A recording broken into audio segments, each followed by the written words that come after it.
السلام علیکم ورحمۃ اللہ وبرکاتہ۔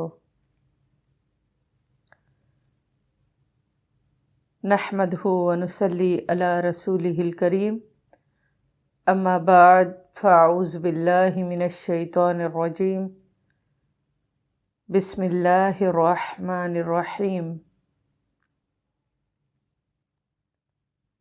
ہم میں سے ہر شخص رزق میں کمی اور بے برکتی کی شکایت کرتا نظر آتا ہے۔ کچھ لوگ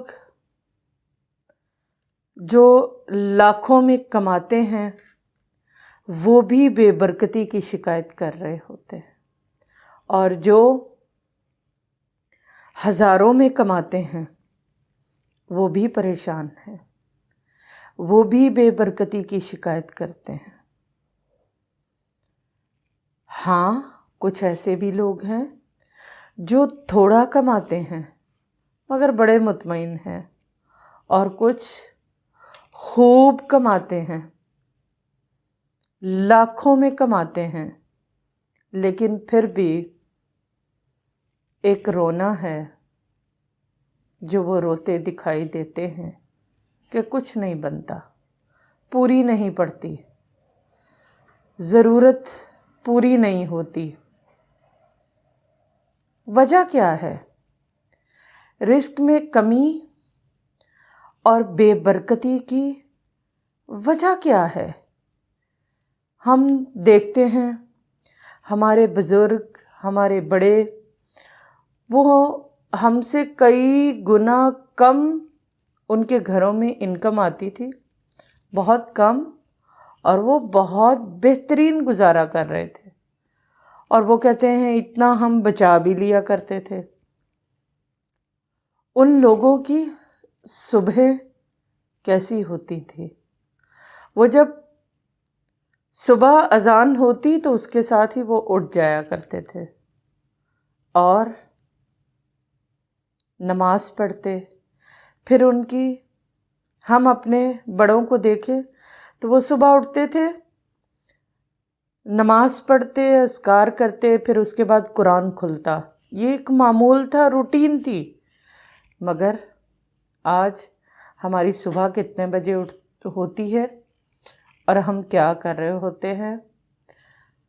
ہمارے شب و روز کیسے گزر رہے ہیں ہم بہتر جانتے ہیں۔ تو رزق میں کمی کی وجہ کیا ہے؟ آخر یا رزق میں برکت کیوں نہیں ہے؟ بے برکتی کیوں ہے؟ اس کی وجہ ہمارے اپنے ہی ہاتھوں کی کمائی ہے، ہمارے اپنے ہی گناہوں کی وجہ سے رزق دور کر دیا جاتا ہے۔ رزق سے مراد کیا ہے؟ رزق سے مراد آپ کی انکم ہے، آپ کی اولاد ہے، کھیتی باڑی ہے، مال مویشی ہے، یا سمپل الفاظ میں آپ یوں سمجھ لیجئے، جو بھی چیز آپ کو فائدہ دیتی ہے وہ آپ کا رزق ہے۔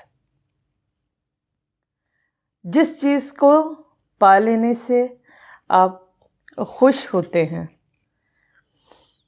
مگر کیا کریں، کتنا بھی کما لیں مطمئن نہیں ہوتے۔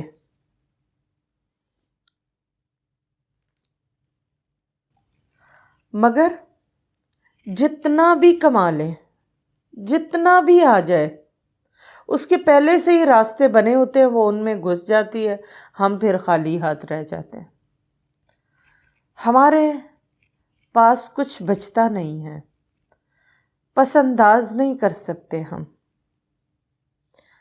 یا سم ٹائم ہماری جائز ضرورتیں ہی پوری نہیں ہو رہی ہوتی ہیں، اور کہنے کو ہم 1,00,000 50,000 اور اس سے زیادہ بھی کما رہے ہوتے ہیں، پھر بھی پوری نہیں پڑتی۔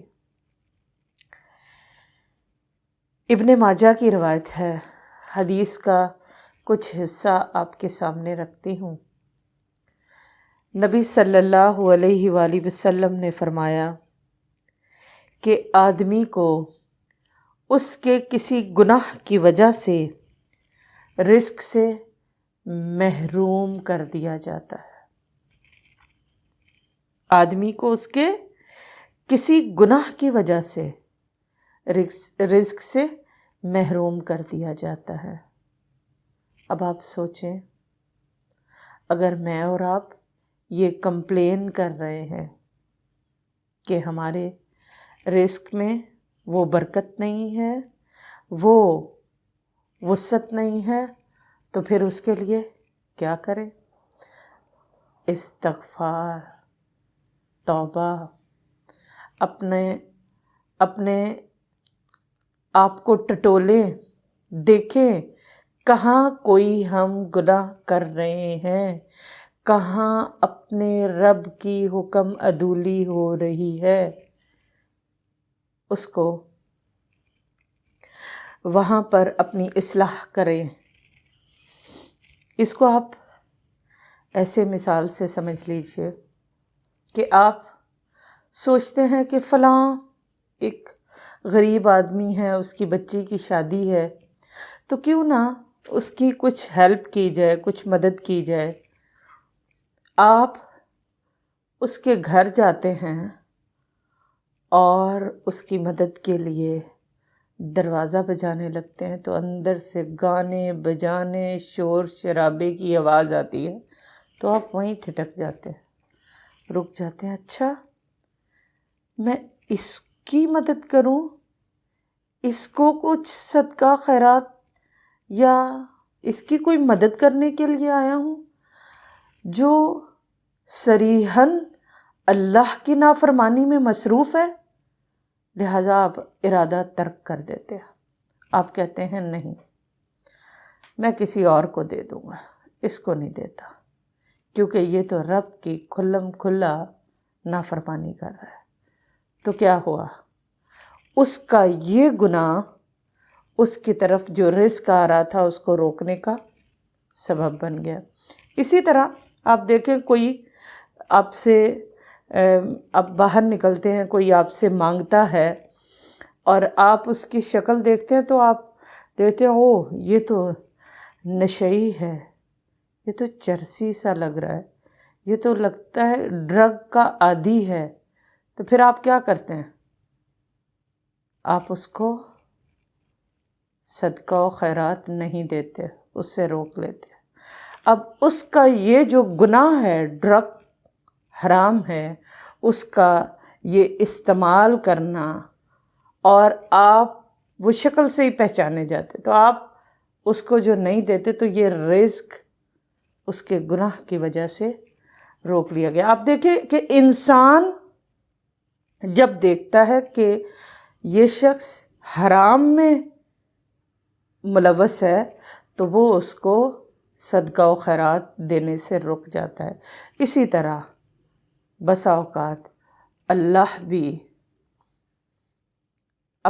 جب معصیت کو دیکھتا ہے بندے کی، تو وہ بھی کچھ جگہوں پر آ کر رزق روک لیتا ہے یا رزق میں بے برکتی ہو جاتی ہے۔ پھر بھی میں کہتی ہوں کہ جو ہمیں مل رہا ہے وہ اللہ تعالیٰ کی خاص رحمت ہے۔ خطائیں دیکھتا ہے، عطائیں پھر بھی جاری ہے۔ خطائیں دیکھتا ہے، عطائیں پھر بھی جاری ہے۔ میرا رب بہت غفور الرحیم ہے۔